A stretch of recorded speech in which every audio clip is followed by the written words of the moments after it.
अस्सलाम वालेकुम दोस्तों के नाल इंपोरियम जाने का प्लान बनया तो जिवें ही मेन रोड तो चढ़े हाँ तो पुलिस वाले हाथ दे के क्या है रुक जाओ नवा आया सुने क्योंकि रूट लगा सी उन्हें कहा जिन्नी देर तक शबाना रोज़ नहीं गुजरेगी तुसी अगे नहीं जा सकते।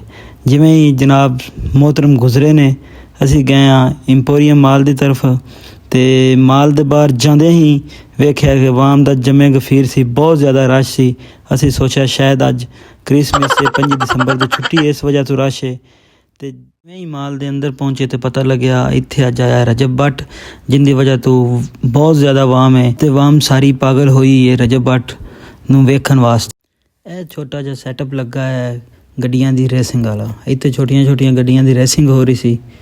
इस तो बाद दोस्त कहंदे ने चलो छड्डो सारा कुछ तो चलो जेड़े काम आया वो करने आ। इस तो बाद असीं गए सिनेमा मूवी वेखण तो जिहड़ी मूवी वेखनी सी वो जांदे नूं हाउस फुल हो गया सी ते ओदा अगला किहड़ा शो सी वो सी रात नूं 12 बजे। इस सारे तो बाद साडा आखिरी ते मोस्ट फेवरेट काम एक ही है पेट पूजा।